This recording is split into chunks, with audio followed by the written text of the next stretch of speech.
Welcome to the Swish List Podcast, where we talk all things basketball. Hosted by two brothers, Moses and Roman.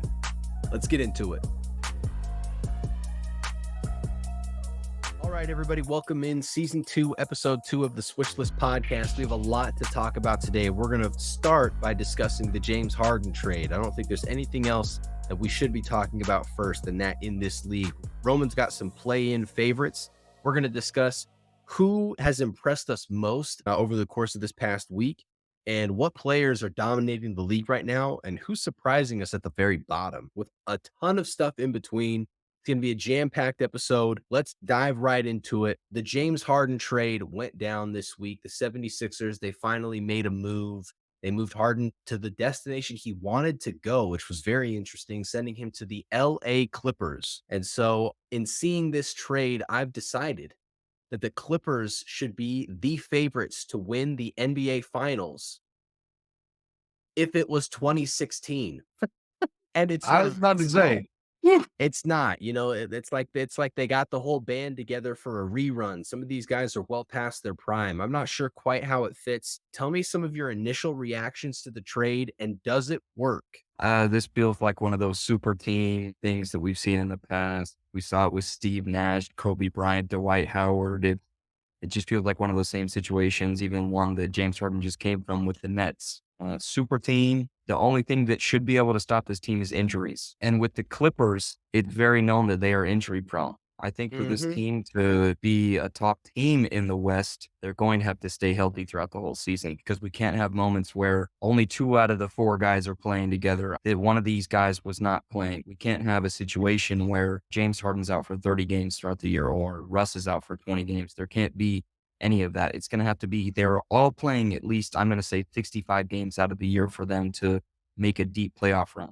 And even then, I don't know. I really don't know because I thought they had the point guard position figured out. I thought after all the trade rumors and everything, the trade wasn't going to go through and Russ was going to be running the point there. He's been averaging great numbers through the first few games of the season, facilitating the court, getting Paul George and Kawhi open for all the looks that they want. And now you bring James Harden in and he's been saying stuff like, I don't work in a system. I am the system. Yeah. So it's to come in and make a statement like that for a team that already has 3 players that control their system. Well, specifically 2 players, Paul George and Kawhi. Yeah. It's a bold statement and should be interesting to see what we get out of these first 20 or so games with all 4 of them being healthy. Yeah, James Harden, when he said that he is the system, it just feels like he is kind of out of touch with reality. Like this isn't the season after you were the MVP. And like, I'm sorry, but those years are behind you. And you've had plenty of opportunities since then to prove that you are that guy and you just didn't do it. So you're going to tell me that you're going to make excuses for the Nets runs. Now you're going to make excuses with the Sixers. You're not going to be that guy with the Clippers. Paul George on his podcast said that they talked about it. They had a conversation. They discussed, hey, there's only one basketball here, and we got to make sure we get everybody involved, but there's going to be a give and a take. But what he's telling the media, it doesn't sound like he's really ready to do that. It's very similar to, I could see this being similar to the Russell Westbrook LA Lakers situation, where on paper it was really, really awesome. In 2K, it might have been great, but in execution, it just wasn't a great fit because it just didn't make sense. LeBron was a ball dominant player. Russ wanted the basketball. Paul George and Kawhi, I think that they can definitely get the ball and run to their spots in working with Russ. But adding a guy like James Harden, I mean, it's tough. I don't know if you saw this, but Terrence Mann in the locker room, he did not look very excited. He did not look excited. And I'm not going to say that he's not because that's just one shot from the locker room. He could have been thinking about a million things. But I say that to bring up that there is chemistry within that locker room. And they moved a lot of guys. And you brought in somebody that historically has had issues, has thrown fits, and has disrupted chemistry in the last 3 places that he's been, if not 4, if you want to include the way he went out in Oklahoma City. So James Harden to the Clippers, they would be the favorites to win the NBA championship if this was 5 years ago. but it's not 2016. It's not 2017, 2018. It's 2023. It's going to be 2024. And I just don't think that this quite makes sense. Now, can it get fans into the building? Of course. Of course it can. Do the Clippers have a new stadium that's going to be finished next year? Yes, they do. But does this lead to championships? There's only one player on that team that we know can drive a team to a championship, and that's Kawhi Leonard. And every time he's done it, he's been surrounded by team first players and highly skilled defensive players, people that show up on both sides of the ball. And now that you've got Russ, who I don't think is a great defender, and you've got James Harden, who certainly is not a great defender, things get interesting. Health aside, things get very interesting. I think today's league, it's not super teams the way that it was before. You're looking at the Phoenix Suns putting together a super team. They haven't even played a single game together yet. So this is going to be interesting to watch. West is the West is something different right now. It'll be interesting to see how this season goes, especially James Harden there now. Like I was saying before, I thought they figured out the point guard position with Russ being there. It seemed like James Harden wasn't going to go there. Now with him being there, I mean, the dude he averaged 20 and 10 last year. Yeah. So, but with James Harden, he got 11 points and 10 assists last game. Now he's going to go for 30 points and 10 assists the next game. And is that inconsistency what they're looking for in a player? Is he going to change up how he's going to play because of the team that he's on now? So it'll be something to watch over these next few weeks. Yep, and one of the best things that we get to look for now is we've got the play-in tournament. So, and they just made an adjustment so that there are more people that are going to be getting compensated for the tournament. They've got a breakdown for coaches, some of the other players involved in the organization as well. So they really are incentivizing this. Now, Bones Highland, he already said, I've got no idea how this works. So there is confusion within the league itself. We're not going to break down the play-in tournament, but I want you to pick a favorite, Roman. Who do you have winning the play-in? So it's the incentives are there. And like you said, Bones Highland said it's really confusing with a lot of players. I think a lot of these guys are taking it seriously. Mm, I think the energy for some players is there, but a lot of them, it's just another regular season game. yeah, $500,000 isn't a lot to some of these guys. Most of these guys were on $20 million a year contracts. it's So true. with that being said, if we're looking at mainly roster, I'm going to go with the Warriors. Their first unit is chemistry built. It's what they've had for years. And they're Chris Paul coming off as their sixth man. Sarge looks really good. They're young guys. And Kaminga look really good. Moody looks really good. Gary Payton off the bench, too, sometimes. Like, in terms of a deep team, the Warriors look really good to me. It's not a bad pick at all. I mean, honestly, we had an exciting offseason. I don't think anything in terms of the NBA standings comes as a surprise. The Nuggets are number one in the West, followed by the Mavericks and then the Warriors. I'm not shocked. If you want to be shocked by anything, you could say the Mavericks, but the Warriors being up there, the Nuggets being up there, that's not surprising. Lakers at 7, not surprising at all. Now, Suns at 11, that might be the biggest shocker at this point, but health is a factor. You turn around and look at the East, you got the Boston Celtics at 1, Philadelphia at 2, the Bucks at 5. To me, is a little bit surprising, but I think everybody thought it would take some time for them to really get things figured out. It was not going to be perfect from a chemistry standpoint based on the timing of the trade. I think that was a major reason why.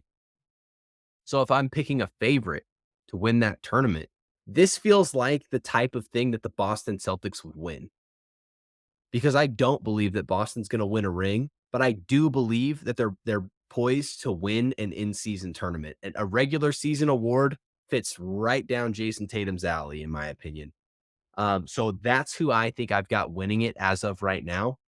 And the Drew Holiday acquisition has looked really good for them. I enjoyed watching their offense. The Kristaps Porzingis acquisition has looked really good for them as well. We did this last season. We have to ask it again. Roman, if the Warriors win it, if the Boston Celtics win it, do they hang a banner? Nah, yes. Yes, they do. Yes. Bull But this the thing though, I feel like this isn't something that they're not gonna care about until the official tournament starts. Like, once we actually get, okay, from this, seed play, this is the top team, this is the top team, these are the teams that are gonna be competing in the tournament. Once we hit that time, I feel like before that, teams are just gonna treat it like it's regular season games. So I feel like it's only gonna matter once we get into the quarter semifinals, stuff like that. You know what I'm saying? Like, I don't think teams are taking this as serious as uh the fans would like them to. But I think the team should hang a banner because again, that might create a little competitive fire for the one next year. So I think uh, not only should they hang one, I think the NBA is probably going to they'll require force them to hang one. to. They'll force him to do it. I Yeah. think it'll make for some good little back and forth, like the team that lost in the championship last year. Like, hey, we got to go win that next year. Okay, I can see it. I can see it. Just want to transition really quick into the performance of players in the league up to this point. We've talked a little bit about the organizations, who's leading both conferences. As we look at some of the top performers, maybe some players that are surprising us. If you're not following us on Instagram, I go in and just about every single day I'm going to be posting stuff on our story, whether that's interesting highlights or statistics that we come across. I'll be putting that on the story. And if there's something that you think is interesting, send it to me. Send it to at SwishListPod on Instagram, and maybe it'll make it to the story. But I posted something a couple days ago, and it was who the hottest players in the league are and who the coldest players in the league have been. Number one on that list, Roman, do you want to guess who that is? Number one hottest player. Mm-hmm. In It could terms be in like a terms of scoring, Shea. wrong. It's not Shea. It's Steph Curry. Far and away. Steph Curry has been the best. It's the most efficient volume scorers so far this season. This is among 53 players with at least 50 field goal attempts. So this kind of removes some of those players that maybe have only played one game and made went 2 for 2. Steph Curry is number 1, scoring 1.45 points per shot. Jokic is at 2 at 1.41. Rounding out the top 5 is Luka Doncic and Cam Thomas. Steph Curry is not young anymore, okay? Steph Curry's 35 years old. He But is are we really surprised 35 by years this? old. Come on. All I'm saying is that Steph's game is built to last long term. I know he had the ankle injuries early, but his ability to shoot and score the basketball is something that's going to age so well. This goes back to your point, like, how is Golden State so efficient? How are they playing so dominantly? Well, I can tell you one major reason why, and it's Steph Curry being the most efficient scorer in the league. Now, as we transition from hottest scorers to the coldest scorers, same statistics. This is among 85 players with at least 50 field goal attempts. Number one on that list is Julius Randle at 0.66 points per shot. Next is LaMelo Ball, who has absolutely disappeared other than one steal late in the game against Tyrese Halliburton. Scoot Henderson at 3. He's a rookie. I'm going to give him a pass. It's going to take him 20 games to even figure out what he's doing. Trae Young at 4. That's not a surprise by me. Ice Trae being one of the Not a coldest players surprise. in the league. We're not big on Trae Young on this podcast. Number 5 is Jimmy Butler, which, if you look at where Miami's at, not surprising as well. But let's go back to Julius Randle. And here's why. It's not just that Julius Randle's missing shots. If you're a Knicks fan, you know this. Anybody that's been watching the Knicks, they've seen Julius Randle looks like he's not even trying to play basketball on the floor. There are times he's walking from 3-point line to 3-point line, not even playing defense. He's literally walking on the court. Roman, do you have any insight into why we're seeing what we're seeing coming from Julius Randle? I think he had a lot of freedom in recent years. And with RJ Barrett playing the way he has been, he's been getting the ball a lot more. This team is based around Jalen Brunson now. The Knicks are looking a little bit better. They've got some more talent. And I think Julius Randle is on the back end of that now. As good as he's been, as physical as he's been in the past few years, being an all-star, it's not his team anymore. and it's starting to show. So it could be a change of scenery here soon or something like that. And I'm not going to read into it too much, but it, I think it has to do with his role on the team right now. We'll have to see how things continue to develop. What's shocking to me is this is a guy that seems like he cares more about being the number one scorer over whether or not his team wins because he has not been a winner. When he was with the Lakers, they were not good. When he was in New Orleans, they did not perform. Now he's with the Knicks and he's looks like he's just given up on the team. So which it's really sad based on how much money he's making, based on how much they've put behind him. Uh, I wouldn't say he necessarily needs to accept his role, but I will say one of the reasons he may not be scoring the ball efficiently is because he's not actually a part of the game.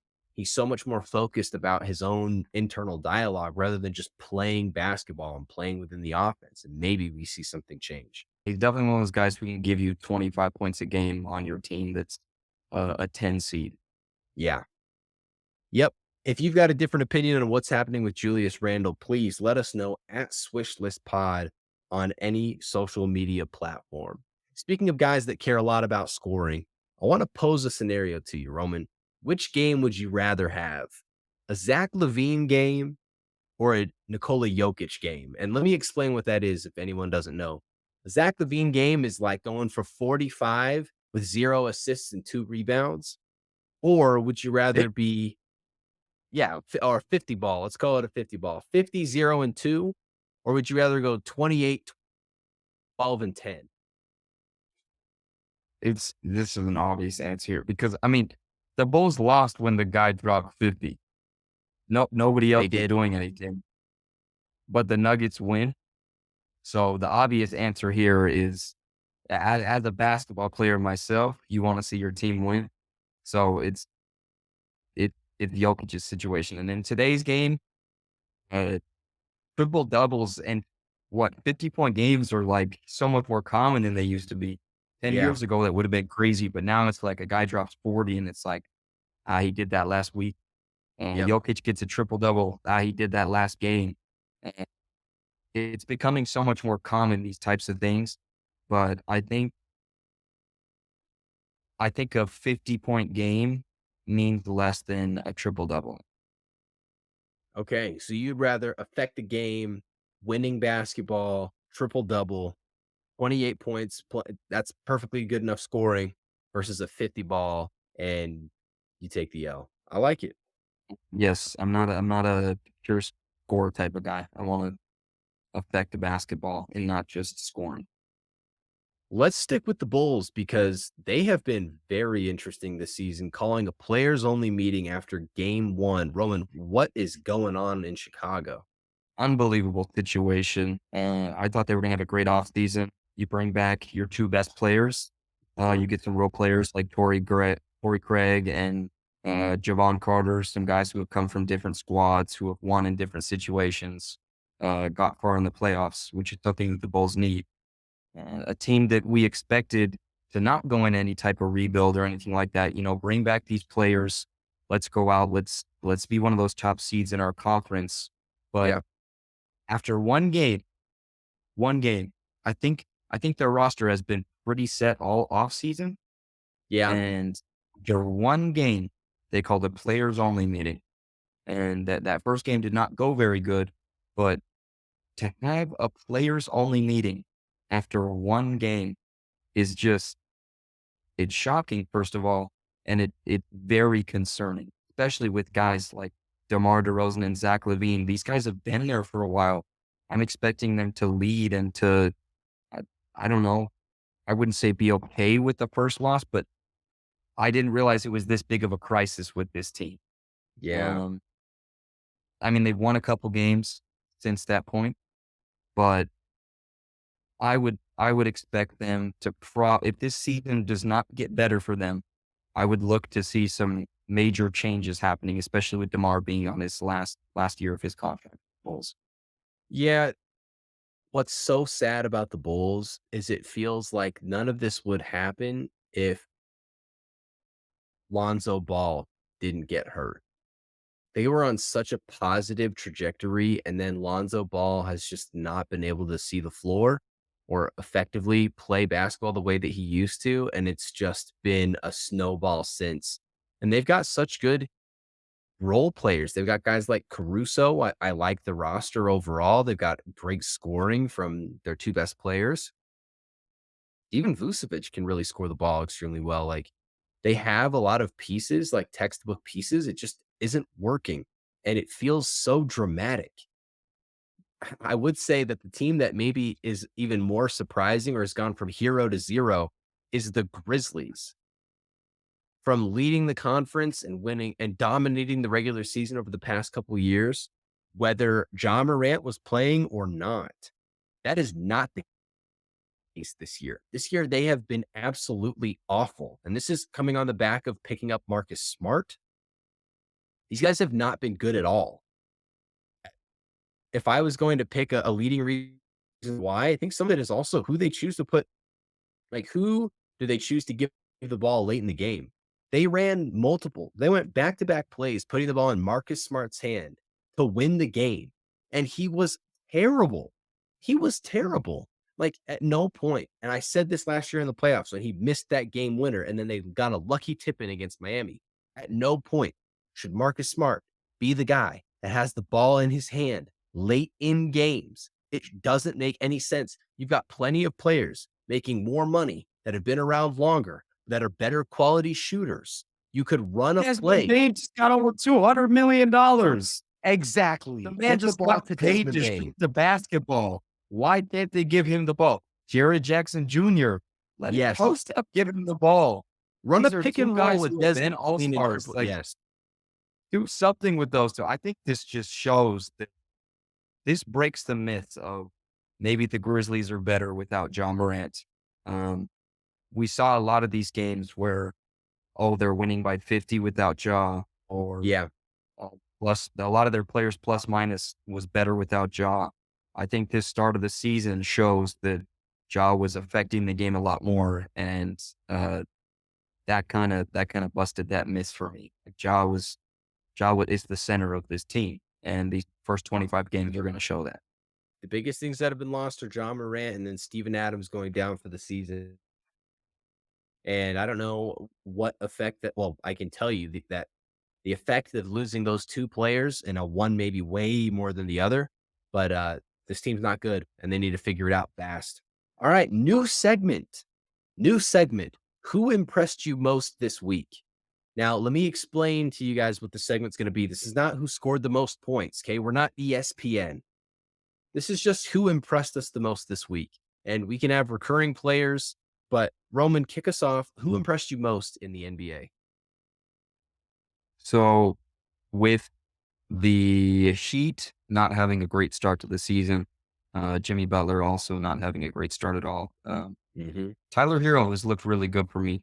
I think he's averaging 25, 5 and 5 in the first few games. He also had a game where he got 35 in a game. And although they're not winning, he looks like the best player that the Heat have. These runs that they're going on in game, it mainly comes from him sparking it up, whether that's hitting a three or making the right decision or running down the floor. The Heat have been kind of on the lower end right now, and I've been watching, and I've noticed that Tyler Hero looks like their guy in the absence of Jimmy Butler. Yep. Just to give you guys a rundown of his last 5 games, he has scored 24, 30, 35, 22, and 28. He has definitely been a major factor in them staying in games and ultimately winning the last one that they played. I think he's a great choice. My pick is going to be a little bit different. I'm actually going to go with Scotty Barnes. Now, Scotty is not a dominant scorer per se. If you're talking about points per game, he's put up 24, 21, 20, 24, and 22. So very consistent in the low to mid 20s. But what's impressed me most is the defense. What he's done on the defensive end, locking up opposing players. They're another team that maybe hasn't been dominating in terms of wins, but what I've seen him do as far as opposing shooters versus Scotty Barnes, I mean, their shooting percentages are sub 30%. Not to mention that he is top 5 in the league in defensive win shares while scoring on the other end. An incredibly efficient player, exactly what you'd want from somebody on the floor out of your starter, and he frees up space for other players to dominate and forces offensive players to use so much more energy to get their numbers. In the NBA, it's really difficult to stop somebody from scoring, but you can make it more difficult for them to get to their number. And Scotty Barnes is someone that's doing that. So this week, who's impressed us most? It's Tyler Hero and Scotty Barnes. I saw a report that the Raptors made him untouchable, as they say. Yeah. Uh, One of their players that cannot be talked to into being traded and stuff like that. And he's showing why they did that. There was a lot of people who were like, "What? Yeah, he's great on the defensive end, but what else does he do?" But like you said, he's showing why the Raptors made him one of those untouchable players. Hey, Pat Riley said that he made Tyler Hero untouchable as well. But that was a So we will. lie. I'm thinking, But yeah, that was a lie. That is not he was true. definitely almost traded for a specific player that is now in Milwaukee.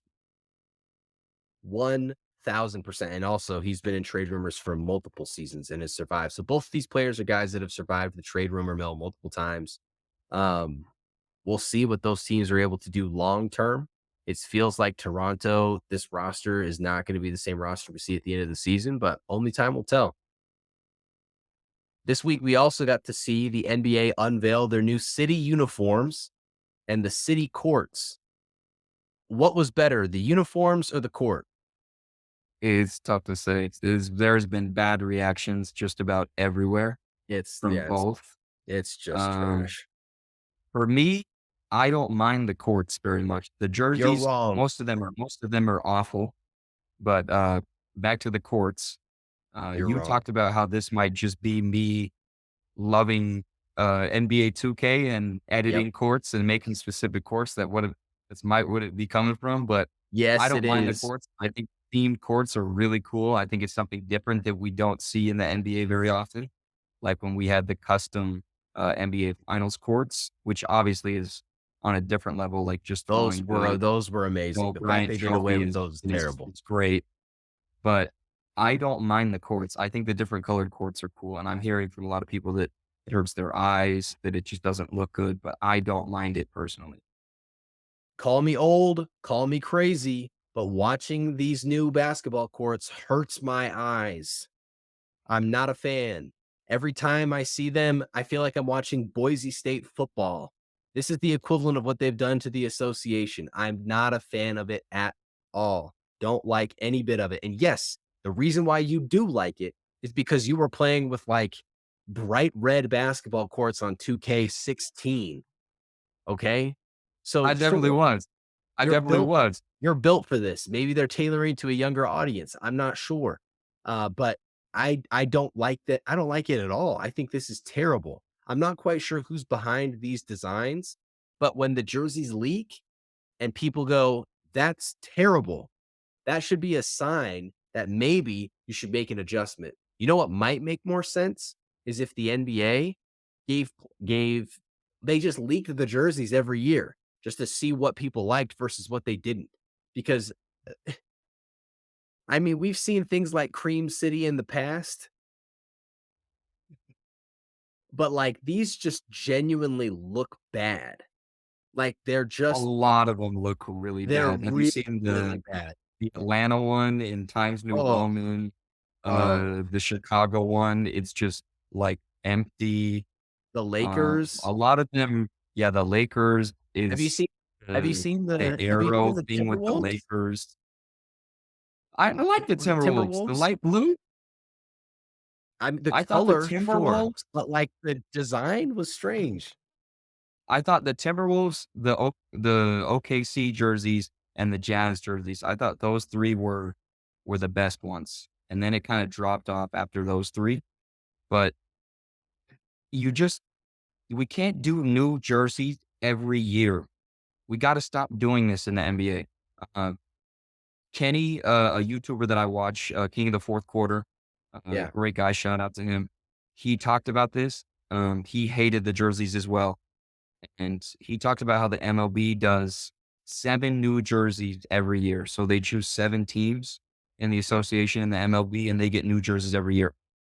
Plenty of time. It's only 7 teams, Yeah, so a team gets a new jersey for the NBA, which would be probably every 4 to 5 years.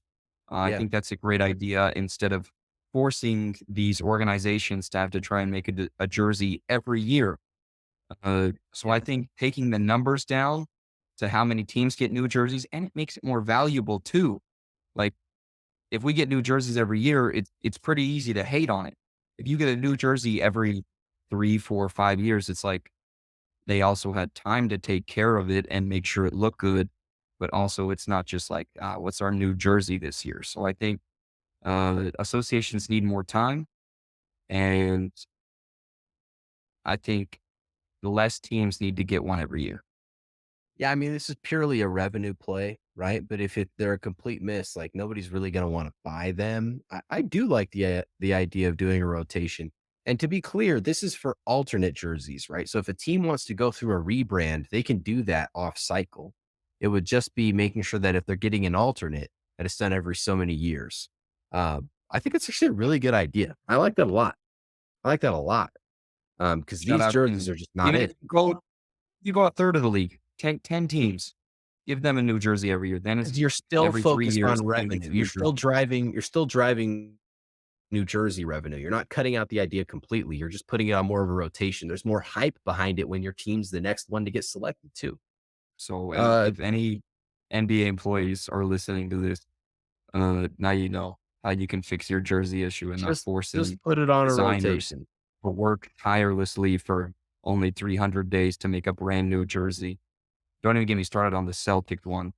The Celtics just Oh, never shy away from their colors ever. Throw a different color in there. Why not? Why not do something different? why not? Because they're the Boston Celtics. Now, there's been a guy that we've watched be a certified bucket for the last couple seasons. When he starts, scores the most points per game in NBA history. His name is Cam Thomas. And if you've never heard of him, that's because the Nets, for some reason, don't want him to play basketball. Yeah, they sent him down to the G League for multiple games where he dropped 240 balls before they brought him back up. Why in the hell does Cam Thomas not get to play consistent minutes for the Brooklyn Nets, who obviously need scoring? It doesn't make sense. I think Gilbert Arenas talked about this a little bit too. You have to play this guy. You have to.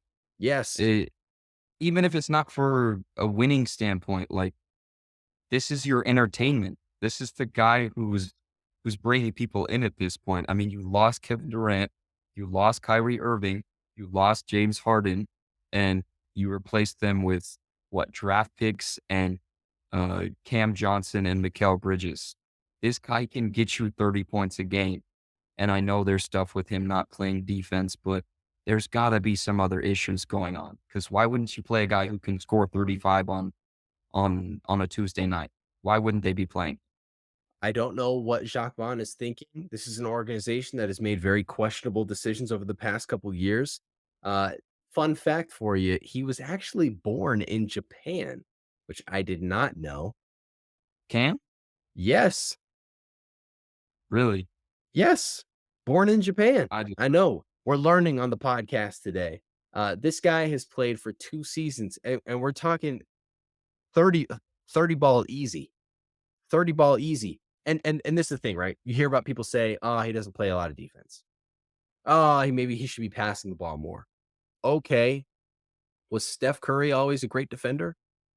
No. No. What does he do incredibly well? He scores the ball efficiently. That's why he's number 1. We talked about it earlier. Cam Thomas, number 4 on that list that I brought up.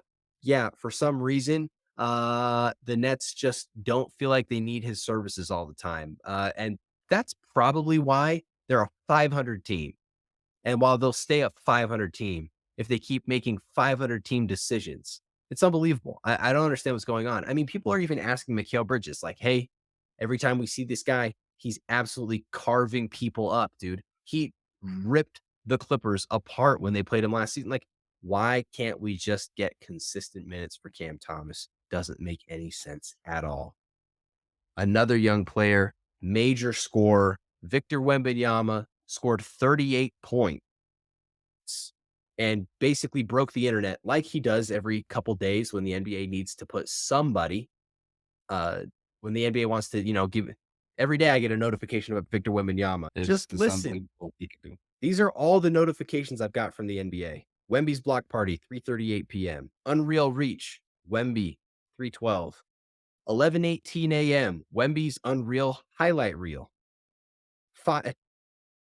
Friday, 10:22 a.m. 5 takeaways. Wemby's big night. I mean, then we get a break. Friday, 6 a.m. In-season tournament is here. But then in Thursday, Wemby KD. Thursday, same night, Wemby's career night. Wemby takes flight. Wemby leads fast start. The only notifications on my cell phone from the NBA app are Victor Wembanyama. I'm tired of it, but we're going to talk about him because we have to stay true to the game. The man scored 38 points. He played back-to-back games against the Phoenix Suns. He made Kevin Durant look like what defenders look like defending Kevin Durant.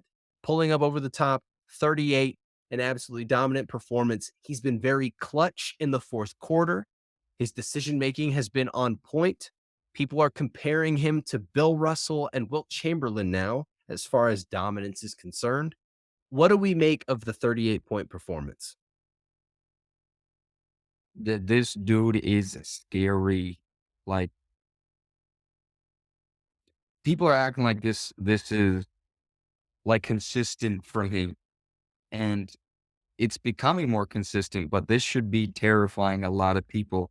This guy should not be doing this, especially with how young he is too. Like, I think LeBron is the only other person to put up numbers like that as a rookie. Maybe a few others have done it, but especially this early in the season, I think I looked up and I was like, maybe LeBron has done this too.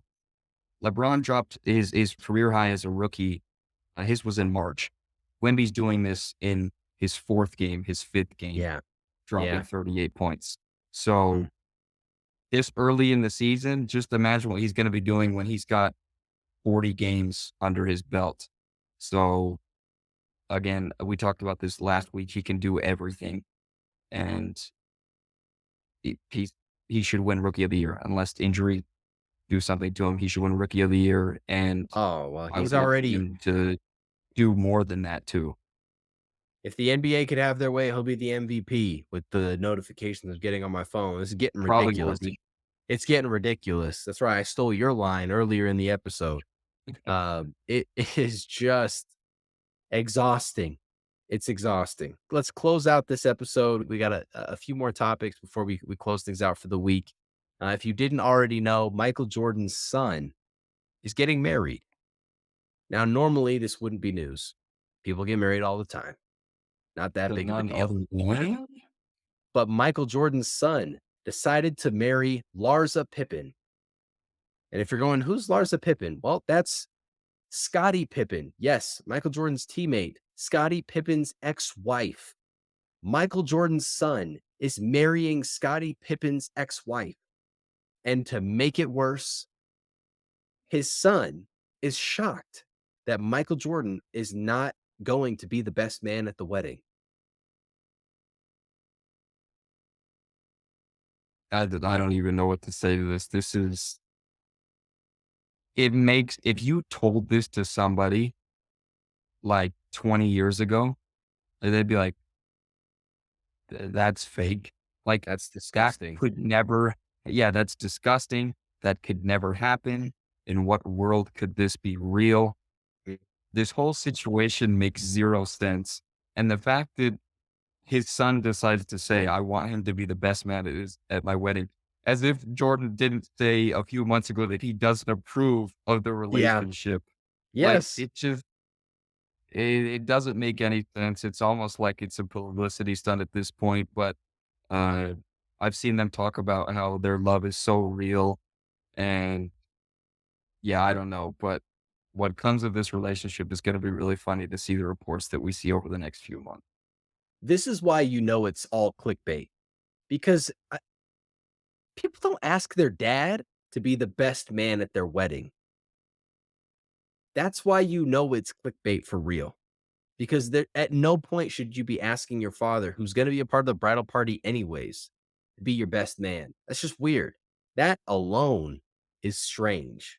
Um, but boy, this story doesn't make any sense at all, but it had to make the podcast at least once. Lars and Pippen is wild.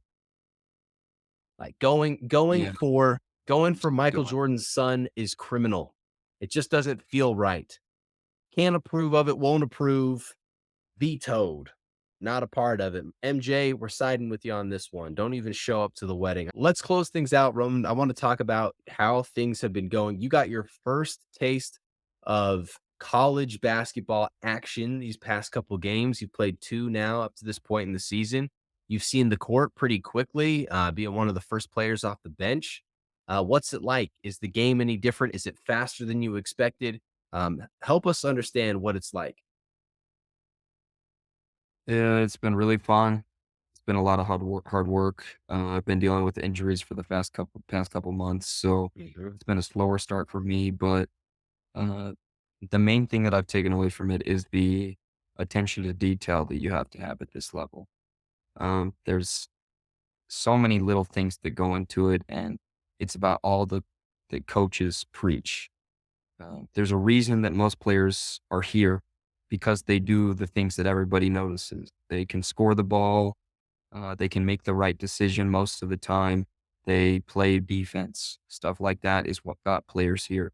Now you have to take that away from it and really nick down to the little things. Watching film, being a consistent guy, being an everyday guy is something that our coach preaches a lot. Who's going to come in and if they're having a bad day, continue to play defense the same way? Who's going to come in and make sure we run the plays right? Who's going to come in and make sure all of our guys are working as hard as they need to? So the attention to detail with the little things is what I've noticed being the most important thing as well as the most difficult thing because being consistent with the little things is what's going to help raise somebody like me to the next level, but it's also the most difficult thing. So the little things is what I've learned is the most important. Well, shout out to Otero College getting their first win of the season just yesterday. Big time win, double overtime game. Exciting to watch you play. Roman hit a clutch three in the corner. Very excited to see where the team goes, and we'll be tracking you this season as your minutes hopefully continue to increase as your play stays as consistent as it always does, which has never been a surprise from your game. I'm in the group chat with our dad and our uncle talking about this, that, and the other. Solomon thinks that he could try you, and I said, "You're not going to get the ball with the way this guy could shoot from the 3-point line. You're literally never going to see the ball other than it going through the net." So, Uncle Solomon, if you're At listening to least I've this, got one person in the family that played me. So you can tell dad and everybody else in the family how it is. yeah, and I will say this: when we played 1-on-1, 2 games, I lost both. We will play again. We will play again, and and mind you, I had the advantage, not because I was a better player, but because we didn't even play 3 dribbles. Like, I had an overwhelming advantage to be able to score the basketball, and I still lost. So, Roman is categorically the best basketball player in our family. It's not close. And, Solomon, he would do to you the same as what he'd do to anybody else. Get buckets. It'd be worse. He's too old. Oh, you see, and there it is. Well, we appreciate everybody for being here, checking us out for another episode, season 2, episode 2. This one is a fun one. We're going to be doing things a lot more like this moving forward as we go throughout the season. We want to highlight some of the biggest news, talk about some of the best performances. How do we feel about what's taking place in the NBA and tracking the in-season tournament? It's going to be a good time. We're going to be the first, some of the first to be able to cover something like this in the sport, which is always exciting. Um, so once again, if you're not following us on social media, please do. We are on YouTube, Instagram, Twitter, TikTok, Facebook, wherever you go to listen to podcasts, wherever you go to watch clips and videos and keep up on basketball knowledge, you will find us there. And if you have topics that you want us to discuss, if you have things you want us to share on the story, please Send them our way at SwishListPod on every social media platform. Roman, send us off. Like Moses said, we are on all your favorite platforms. There's no reason you shouldn't be following, liking, subscribing. And if you are not, it's getting ridiculous. It's really getting ridiculous. Season 2, episode 2, Roman and Moses signing off. Thank you for listening to this week's episode of the Swish List Podcast. Catch us on social, and we'll see you next week.